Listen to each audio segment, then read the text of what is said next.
Welcome to episode 104 of Broad Street Hustle. Yes, last episode ended at 102, but we did have a special draft preview show that we dropped last night. If you guys haven't checked it out, that was episode 103. So we're on 104, and of course, we're going to talk Sixers and we'll talk Phillies. Let's jump right into it. We got myself, Tommy Nanny, the host, along with Jason Seata. Hey Tom, what's going on? Jason, hello, and we got Jimmy the Chalk. Hello again. Hello, and we have. Oh, I'm sorry, we don't have Mika this week as he got injured in a work kickball event, and he's nursing a hamstring, so he's going to be on the DL for a while. So hopefully he's back in a couple weeks. We shall see. But let's jump right into it. Sixers are down 2-0 in the series to the Knicks. We previewed that series last week. I'm just gonna get it out here. Look, the Sixers, you can blame like Embiid's tired with the knee injury in the fourth quarter. You can blame Lowry missing foul shots. Their 3, 4, 5, 6, 7 guys are not been good enough in the series, but the refs completely stole that game from them. I don't care all the things the Sixers did wrong in the game. They had the game won, and it was stolen from them by the referees throughout the game, but specifically the last part. And both things could be true. They could have made mistakes on their own, but at the end of the day, the refs stole the game from them. I'm putting it out there right now. I know we always say, like, well, they should have did this, and that's all true, but refs completely stole the game from them. Done. Jason, go ahead. No, I totally agree. I'm going to incrementally get to that. So I mean, where do I start here? There's a lot to unravel. I personally think they should be up 2-0 in the series. So what in game one? I mean, if Embiid doesn't come out of the game, like the second quarter was a total disaster. If Embiid doesn't leave the game, I mean, basically didn't play the whole second quarter, just about. I think they win the game. I mean, listen, the role players have not been good, other than Lowry, to a point, and we'll get to Lowry. But I mean, Lowry has been their third best player in the series. I mean, flat out behind Embiid and Maxey. But other than him, Hield, I don't know why he's even on the floor. Like, he does nothing. And Batum has not been good. And Harris, he's just, my feelings on him. Yeah, he actually didn't play bad in the second game. I mean, he was more aggressive than he always is. He was okay, but he still only had 10 points. But, yeah, he's just out there sometimes doing kind of nothing. Yeah, I mean, we're talking a max player. He's a $40 million player. Like, anyway, but then, their role players like McBride was out of his mind in game one, and Hart was hitting big shots. So, that's my thoughts on game one. But game two, Embiid can't run, he can't jump. I mean, it's unbelievable what he's giving them with basically playing on one leg and not being able to jump or run. But, the good points are, like, they have Brunson in jail, basically. Like, he is locked down. Like, they're making him work to get the ball. And then once he gets the ball, they're putting somebody with size on him. Yeah, the length that they got covering him is really making him struggle. Oubre or Harris or Batum. And they're shutting him down. The bad parts are the rebounding is just, like,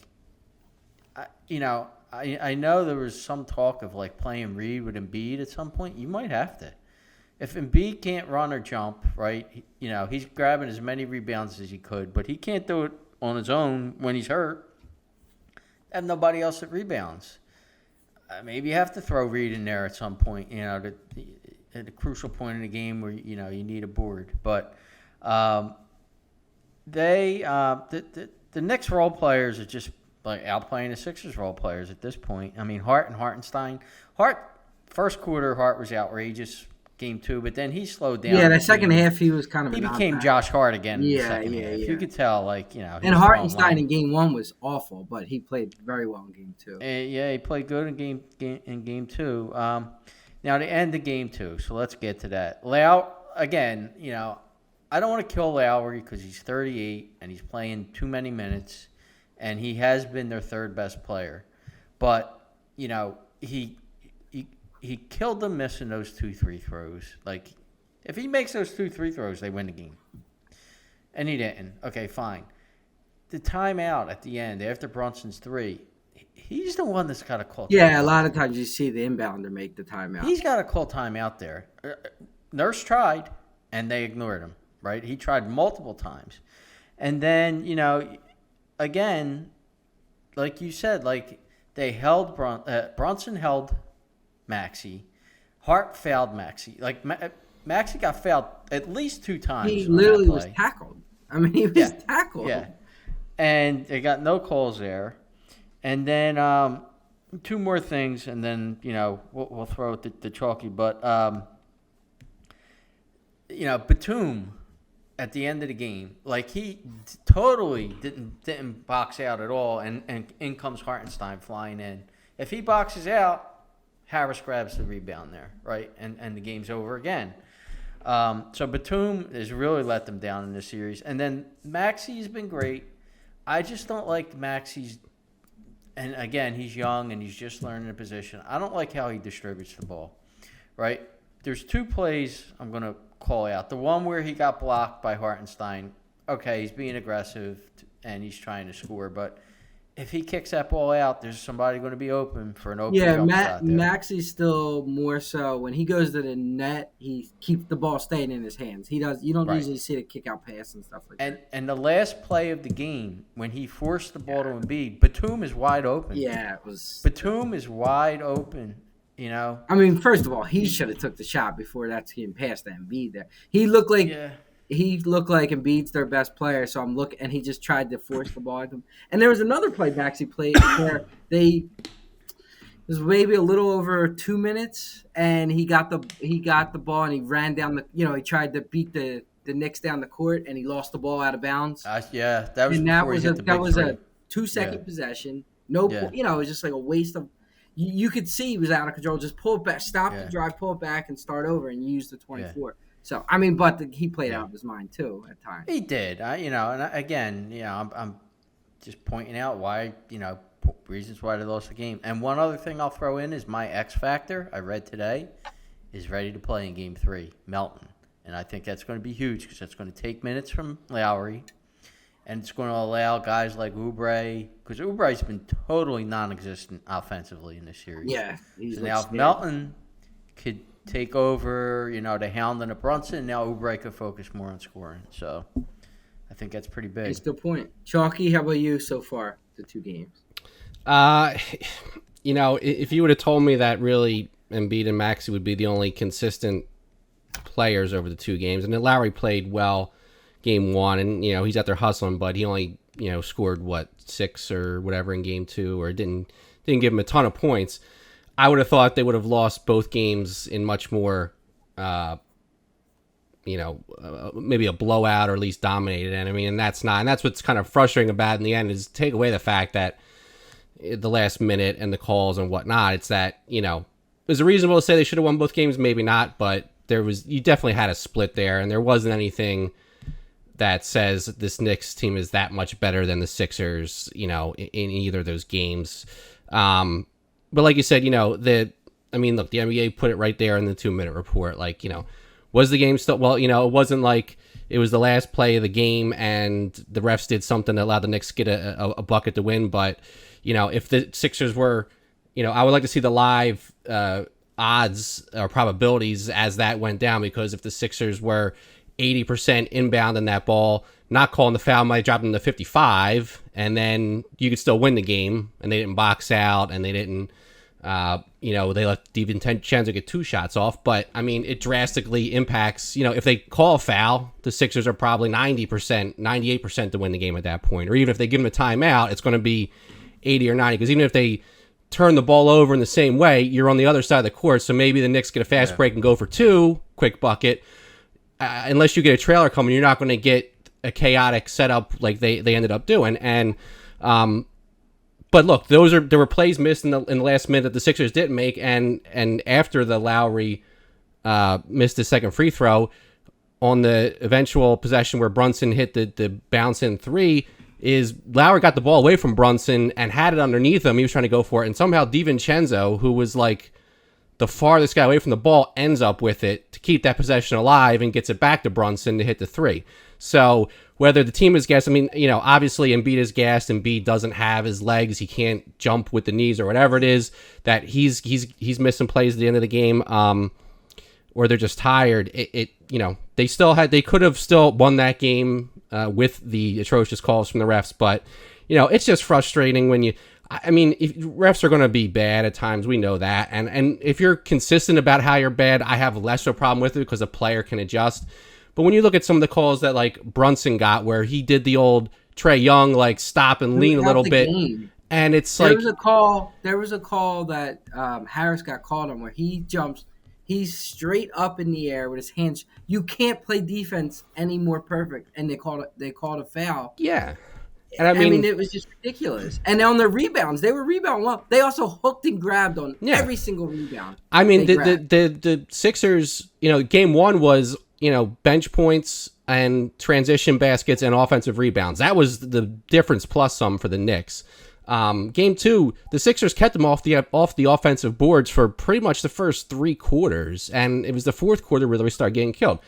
Going back to the Heat game, their half-court defense has been locked in the last couple games.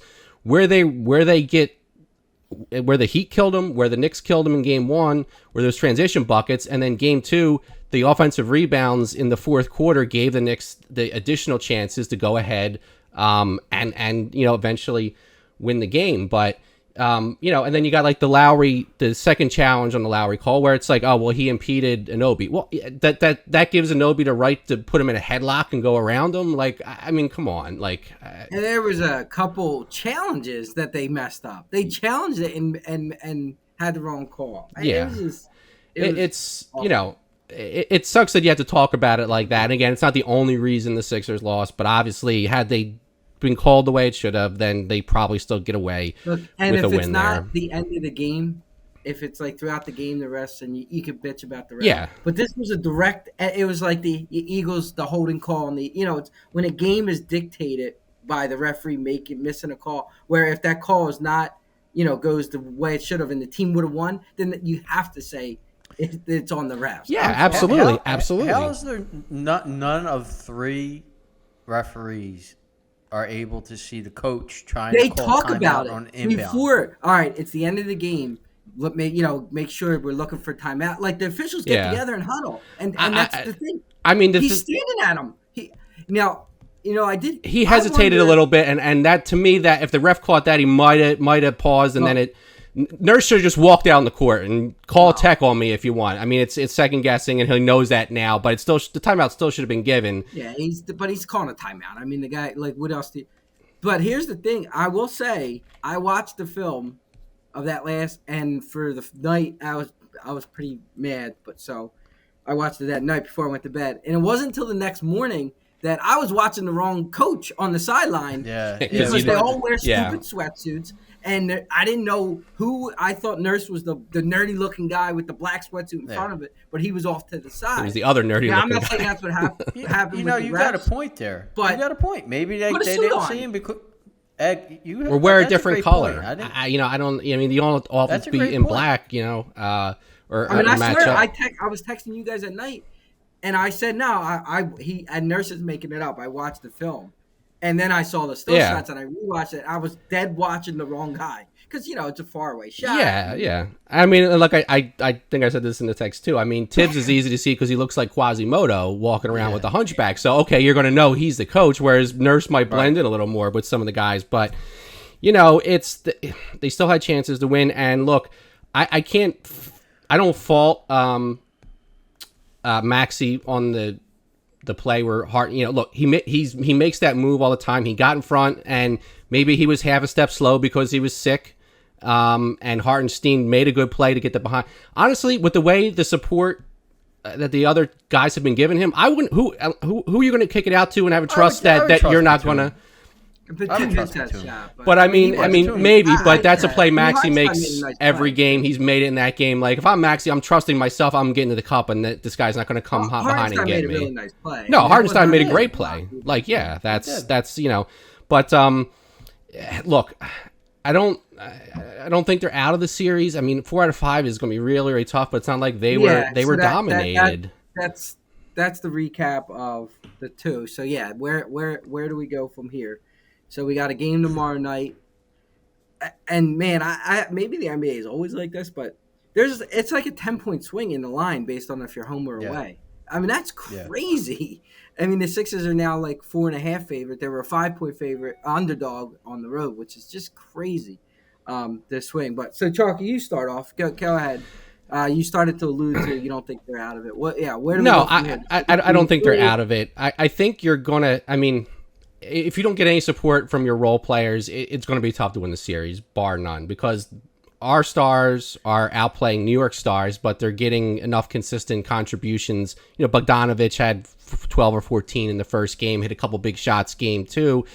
And then, McBride didn't have that game, but you had other, Hartenstein ends up with double digits and whatnot.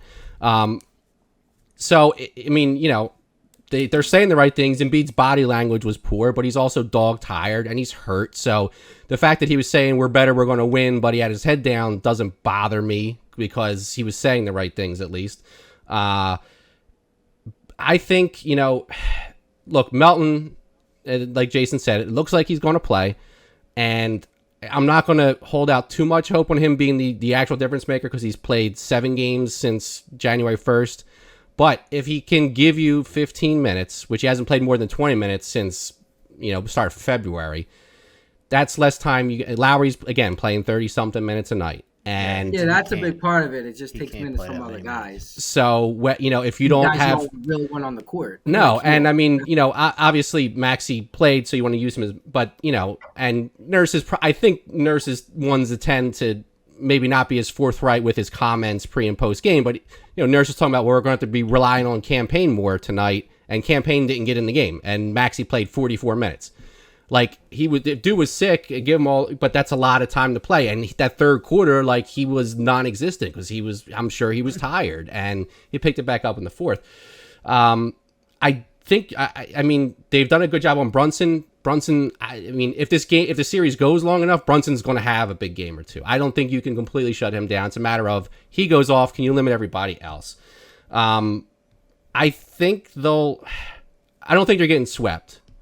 And I think if they win tomorrow night, they're winning game 4 no matter what. I think if they win game 3, it's coming back here in 6. I'm not going to say they're going to win in 6, but if they get tomorrow night, I think they're winning 2, and it's going to be back here for a game 6 because they'll get a little bit of little bit of momentum.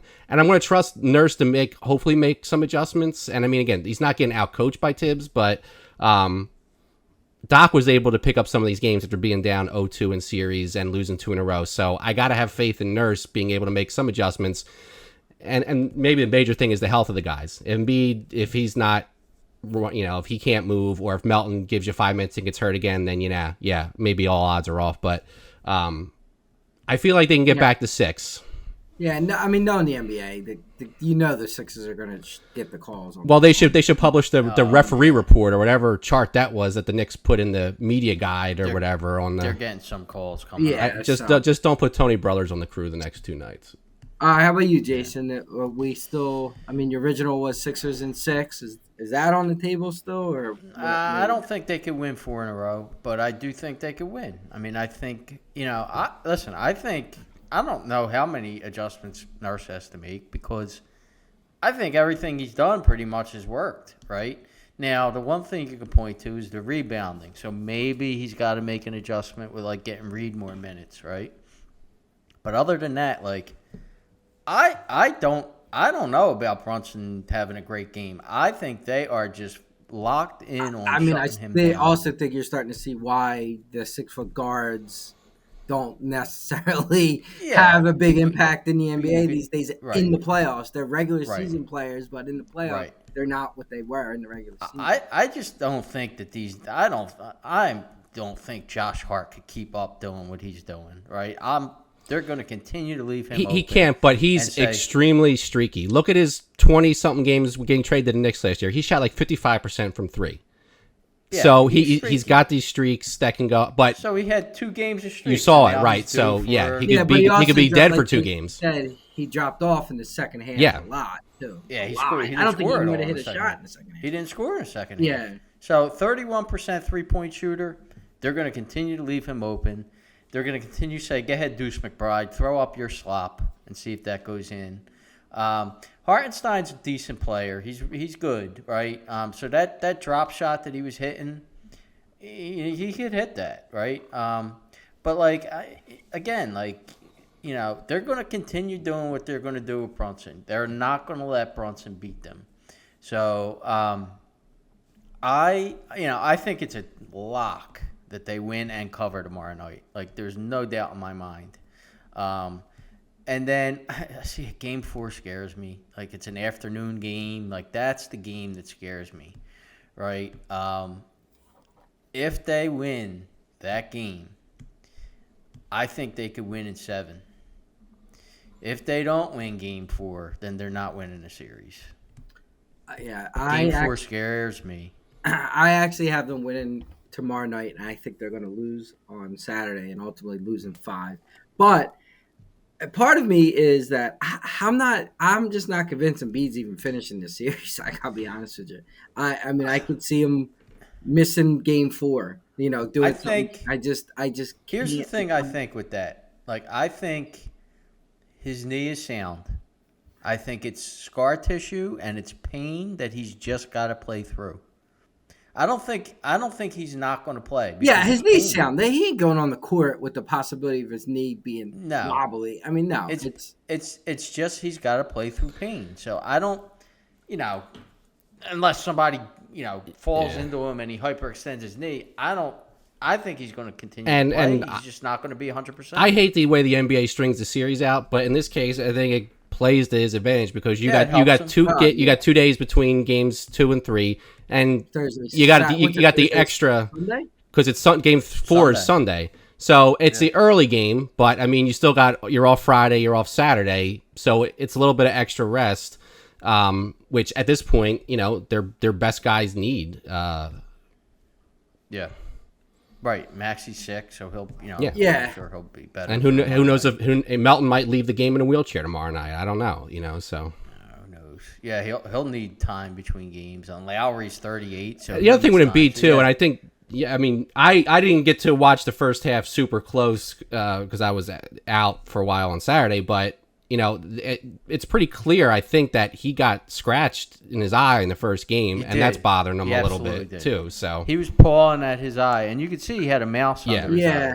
He was pawing at that. He wasn't there was all kind of videos. Looks like he doesn't blink. Oubre caught him, or somebody had the video that said this is where it looks like Oubre might have caught him with his fingernail on the eye and scratched him or something. Well, he was laying on the ground blinking, and only the right eye would. So, I mean, there was something going on, and it was bothering him.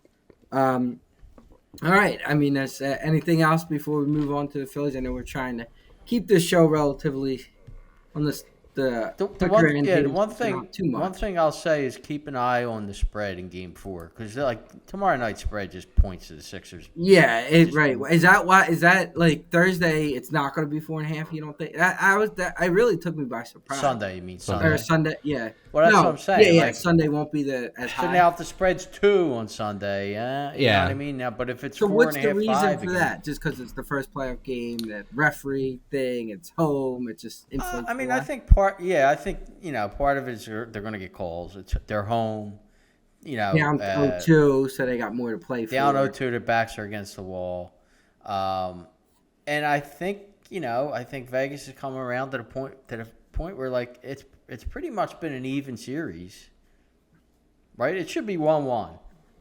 I say they could have been up 2-0, but really it should be 1-1. I mean, it's been a very even series, so teams are even, right? If you're going to give the Knicks 5 points at home, you're going to give the Sixers 4.5 at home. Yeah, I mean, if they win tomorrow night and, let's say it's even a close game or looks like one of these other games, but they just come out on top and the line opens at 1.5 or 2 on Sunday, then that's obviously shady. They're not winning. Yeah. All right. Well, we shall see. So next week is our Derby show, right? So Right. we will So if cover there's a some Sixers. So we're probably doing a Wednesday show. Is that right? well, so here's the thing: if there's a game six is Thursday, so we're gonna have to do a So, Wednesday show. We are getting the so PPs early. Um, but so with that being said, we're probably talking next time we talk to you. Everybody will have played two more, only two games, right? it'd be through Three, game five. 2 or 3. Oh, 3, 4, 5. We'll Yeah, be through right, game right. five. Yeah. Yeah. Right. Mhm. Okay. All right. So we shall see. Hopefully, it's still a series by the time we come back, but we shall see. All right. Let's pivot to the Phillies. We actually have not probably talked about the Phillies now for a couple weeks. I know we dangled it last week. We didn't get to it. Last time we talked, the Phillies were average. I would say we were not. And what was it? The 100th episode with Jimmy D? Is that the last Might have week? been. Yep, they were 2 and 4. So we were all bad mouthing them a little bit. Rojas was kind of being bad mouthed. Turner was on the chopping block. Well, they've made an incredible turnaround. Turner's been one of their best, the best player on the team. Rojas has really been hitting, and their pitching has just been lights out. And I just put something together right now. So I think it was through the first 25 games, I guess they're with the whatever they played, 23 games. I looking at 2024 to 2011. Okay, so you got Wheeler, Holiday, Nolan Lee, Suarez, Hamels, Sanchez, Oswald, and Turnbull and Bland. Wheeler is a 2.3 ERA. Holiday's 2.41. Nola 3.16. Lee 4.18. Suarez 1.36. Outrageous. Hamels was 3.13. Sanchez 2.96. Oswald 3.35. Turnbull 1.23. Blanton 5.92. I mean, we consider that probably the best Philly staff, right? As I could think of. I mean, I guess going back to the Carlton days, I don't know really who the rest. But I mean, this pitching staff right now, their starter pitchers. They're only one of 4 teams who all 5 only pitch 5 guys so far. So they've been consistent. Who they've started now, Taiwan's supposed to come back, so that's going to throw a wrench in it. But up until now, it's just been unbelievable. So, Jason, what's your thoughts just on the Phillies, but specifically, I'm sure your thoughts entail what their pitching has done so far. Yeah, I mean, they started out not good. They turned it around. Now, you have to take it with a little grain of salt because they played the Colorado Rockies. The White Sox. And the White Sox are like the bad news bears of baseball. Are. Like they legitimately might win like 40 games this year if they're lucky. Me and Chalky were together Saturday or Sunday watching the game, and They were on pace for 20 something at they that were point. colliding. The one guy fell. They had 3 wins. The one guy fell at the warning track, stepping on the warning. I mean, it's like things you've never seen. They might break records. So, but you have to beat who you're playing, and they're doing it. And you start with Suarez, and this guy is a legitimate Cy Young candidate. Like he's just getting the ball and he's painting corners. I bet him at 60-1. I saw that he pitched like two straight good games, and I was like, okay, so now he's going to get. I think it was before the Rockies. It's like he's going to get the Rockies, and then he's going to get the White Sox. And if he continues to pitch well, he's not going to be 60-1 anymore. So I bet him. Yeah, he was actually still 25-1 prior to the last game. So, exactly. Well, he was 60-1 before the shutout. On FanDuel, because I had texted Meeker, he was still 60-1. I said, you better jump on it now because he's not going to be 60-1 tomorrow morning. Before the White Sox game? It was that night, right after the Rockies game. Like, DraftKings had already knocked him down to 40-1. But FanDuel kept him at 60-1. I said, you better bet him now. And I don't know if he did or not, but the next day, that dropped. And then, like you said, it continued to drop, and he's 15-1 now. Yeah, after the White Sox, he went from 25 to 15, 16. So, but like you said, the whole staff, like Wheeler's just the worst luck pitcher I've ever seen. They finally scored runs for him last game. They never score runs for him. They play terrible defense behind him. But he continues to pitch well. Nola has turned it around. I was on him after the first game, but he's really pitched well since then. Um, this Turnbull, I don't know how you take him out of the rotation. He pitched another good game tonight. He gave you 5 innings, 1 run. Through one bad pitch, that's got hit pitching out. a game where he's thinking in his head, maybe this is the last start I get. And he still was good. And he still was good, yeah. Right, so I'm not a Taiwan Walker fan at all. I think that's going to be a huge mistake. Sanchez is a guy, he's pitching well, but he really didn't look good last night. So I still think at some point Turnbull's getting back in the rotation, whether it's taking Walker's spot or Sanchez or one of those two. So, but like you said, Turner's been really good. Like that's the Trey Turner we expected. Like he should be hitting 310, 320. And all this, and Harper has been bad. Like Harper is not hitting at all. He had the one game where he hit 3 home runs, and then he just hasn't done anything. So like, hopefully when he gets back here, he's going to pick it up. But I think I read it's the best start in 6 years. I still legitimately think they could win the division. Yeah, I mean the one thing is, I don't know what the Braves did last night, but Phillies were like 8-2 in their last 10, and Braves were 8-2 in their last 10. So it's just crazy that. But they're gonna start to miss stride. Yeah, right, and they have Albies. They've had a couple. And Albies is hurt. Yep. All right, Chalky. How about some Phillies thoughts? Yeah, I think one of the reasons I think I saw that Thompson was saying Turnbull's going to go to the pen is that, at least in the majors, like he's got one season with more than 11 appearances. So, the innings and all that. And, but look, I mean, hey, his ERA went up 1/10 of a point tonight, but, 5 innings, 1 run. That's at 4 out of 5 starts, he's given up 1 run or less. And I think on into last night, they were lowest ERA for their rotation in the league. And I probably selected last night because Sanchez, I think, only got dinged for 1 earned run because I think there's a couple of errors that they rang him up on. But, I mean, look, when the bats weren't heating up yet, the starting pitching was keeping the games within reach. And, the bullpens had their ups and downs, but the bullpen's been better. They gave up runs last night too. I think combined, Chicago and Colorado are on pace for maybe 50 wins total, but you got to beat those teams, right? And they did. So I'm not saying playing the parade yet, but the bottom line is we've seen Phillies teams that we think are going to be this good lose those series, like, lose 2 out of 3 here. So, maybe the bar is low, but that's what they should be doing. And so now the pitching's, the pitching has turned around, and Turner's hitting 3 whatever he is now, and Rojas is 260 something, and Bohm's got a couple RBIs. He's hitting 3 something. The lineup's getting closer to what you would have thought, aside from maybe Harper and Castellanos, even if you had low expectations for Castellanos. Schwarber is hitting 180 something, but he'll get his home runs, and that'll be that. So, they seem to be playing in what was more of their mid-season, late-season form the last couple of years when they had ground to make up.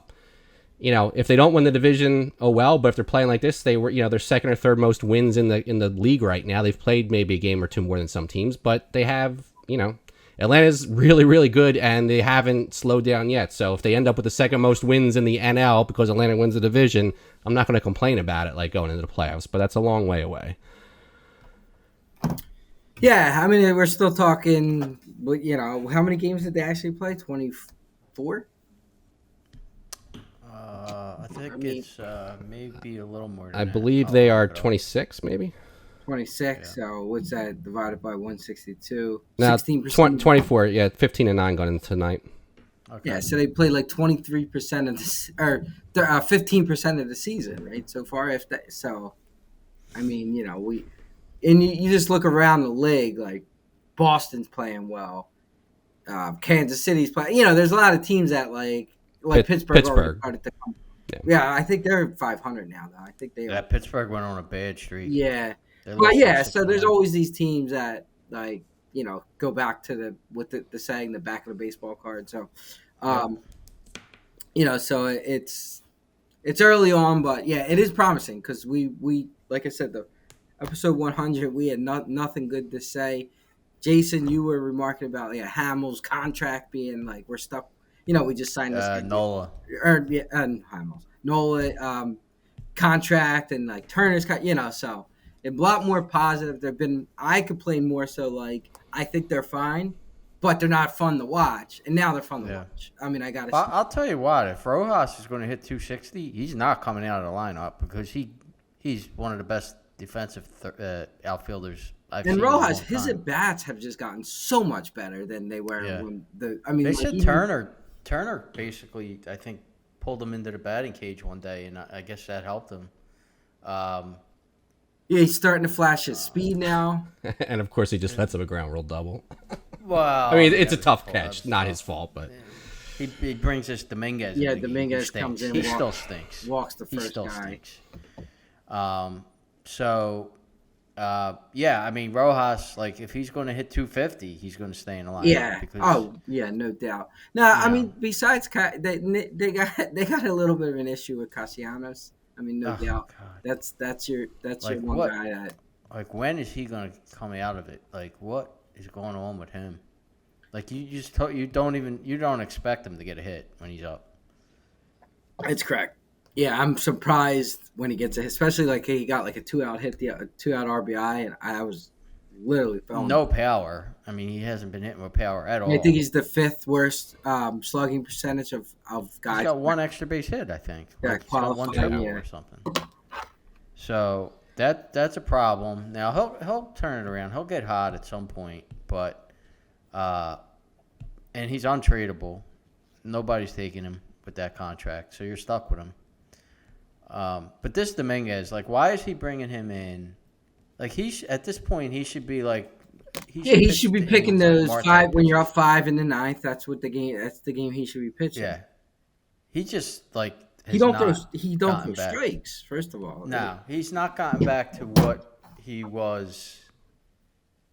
What was it, 2 years ago, I guess now, right? Not even last year, he had a flash of it, and we talked about it. It might have been like going into the playoffs or close to the playoffs. Yeah. And then it quickly. He came off injury and actually started pitching well, but. Yeah.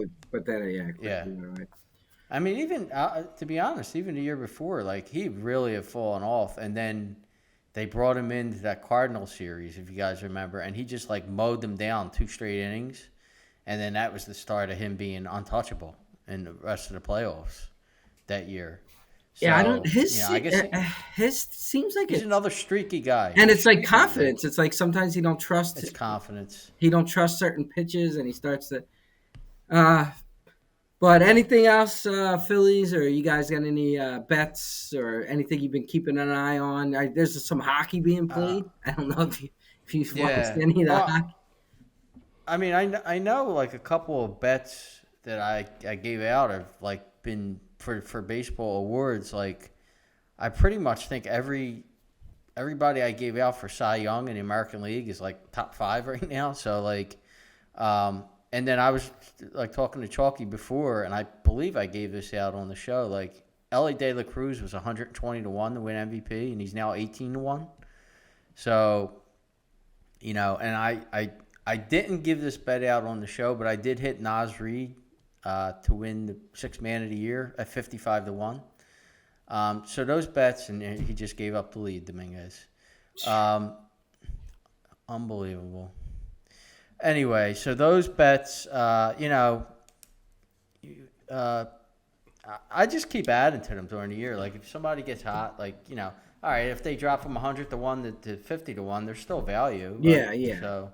Yeah, it's when they get real towards as the season goes on, those odds are only going to get. So I wouldn't bet Ella De La Cruz at 18-1 now to win MVP. But now's the time to start looking at guys whose odds also went up too. Like, you really like the guy who was 15-21, now he's 45-51. Harper.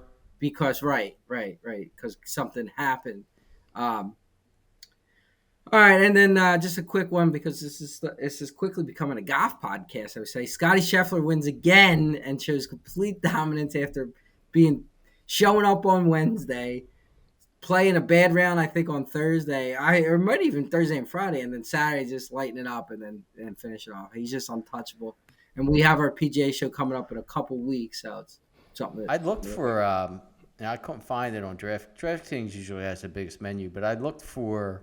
Look at this guy. I gotta pay attention to the podcast, not Sir Anthony Dominguez pitching. But anyway, I look for, even though I'm not really convinced that he could win the Grand Slam, but I did look for odds and I couldn't find them. I just don't think he's going to putt good enough to win the British Open. Yeah, that's gonna be. Does he have that under his belt? No, right? No. No. He's only won the Two Masters. Masters is his only. Oh, he's only got That's two it. majors. Yeah, he's just been winning. Now, right after the Masters, I want to say it might have been BetMGM. One of the books tweeted out that they were offering 80-1 on him to win the Grand Slam. This is after he already won the Masters. Which, Wow.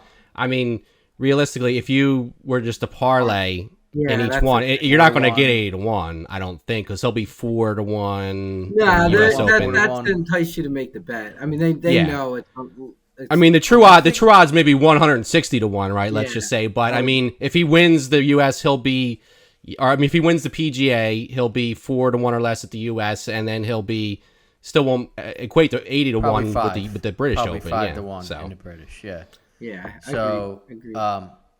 But maybe you parlay it. Maybe you do bet him to win the PGA, and then take that money and bet him to win the U.S. Open. And now is he sitting out everything to the PGA? Like, is he going to do this week to week where my wife might go into labor and I might leave, or is he like, look, because I think she's due this week, right? So he might just, I don't know if he's going to not play again until this PGA. Week's tournament. Okay, yeah. This week's tournament is that like two ball, whatever they call it. It's like he's not playing that. So that would mean, I assume he's probably not going to play next week either. Yeah. Then I would think he's gonna.